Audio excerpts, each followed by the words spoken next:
fourth part C. Again, we have to check that these polynomials are basis for P2.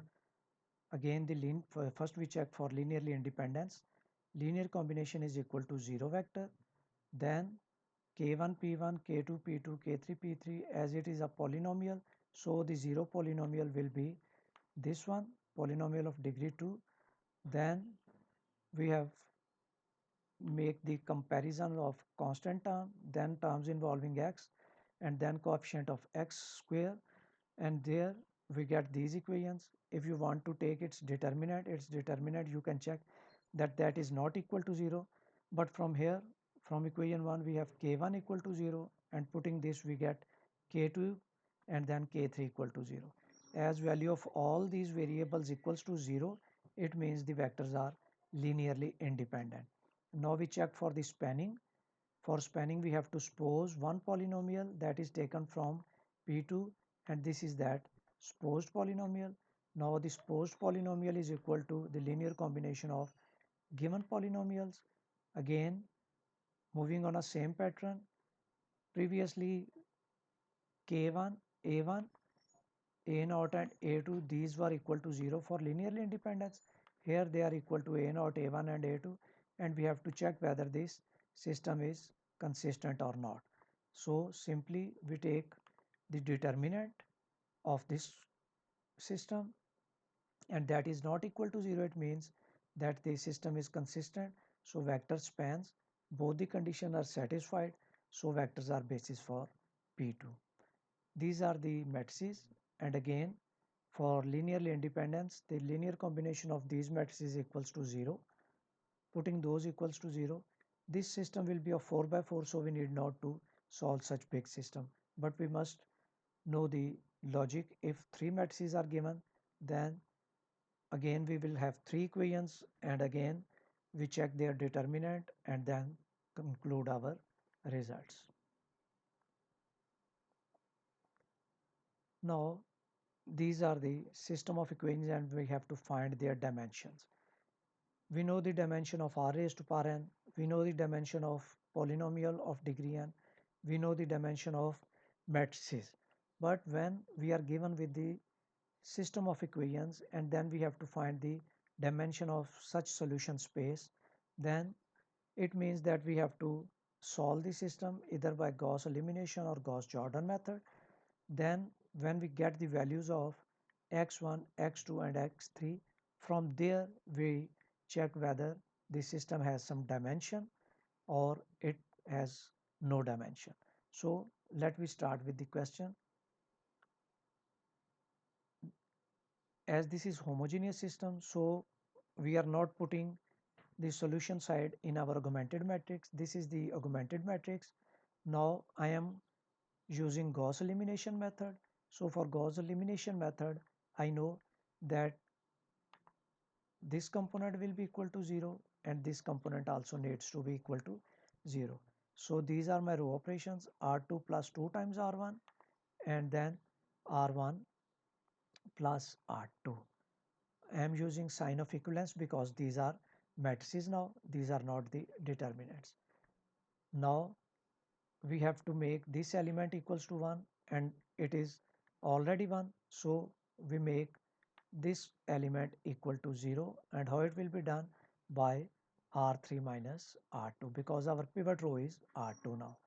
Now the next step will be to make this minus 2 equals to 1.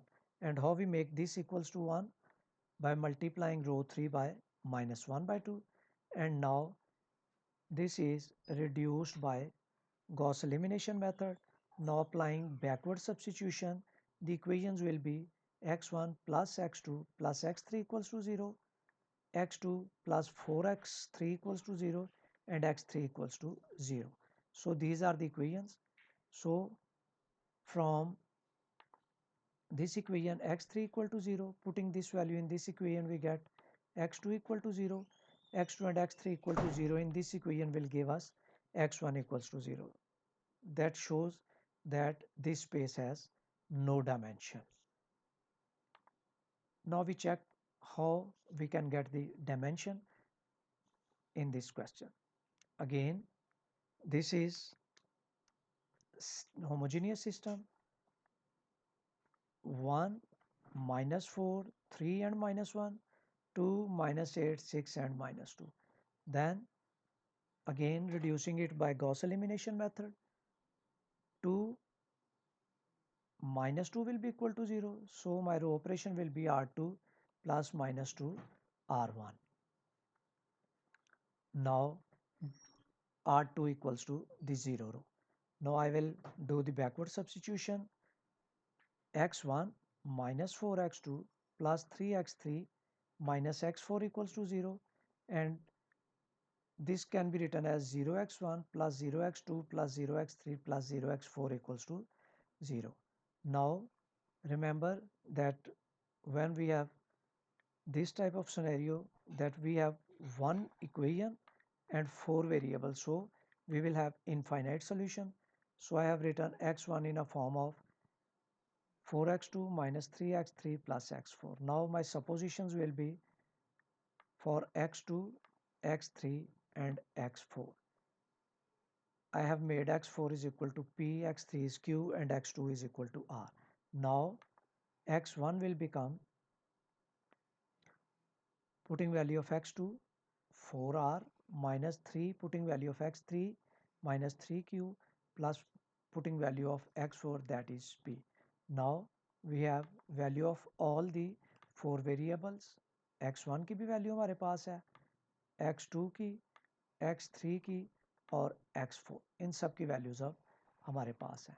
अब हम लोग इन values को मैं use करूँगा for finding the basis vectors, जहाँ से हमें dimension मिल जाएगी.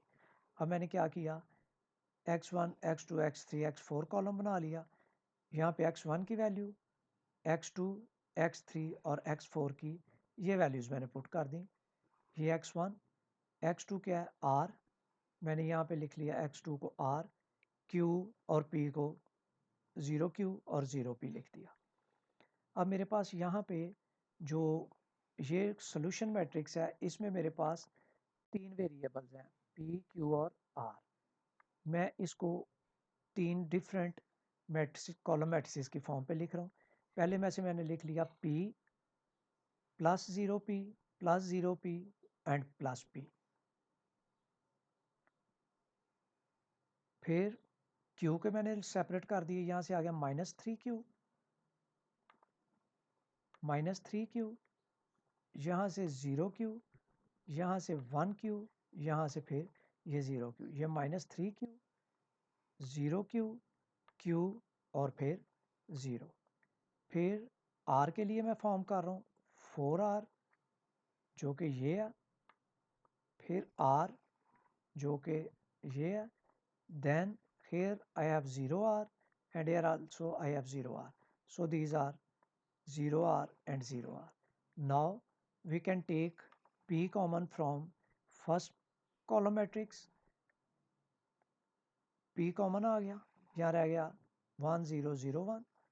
यहाँ से q कॉमन आ गया, यहाँ से रह गया माइनस 3 0 1 एंड 0.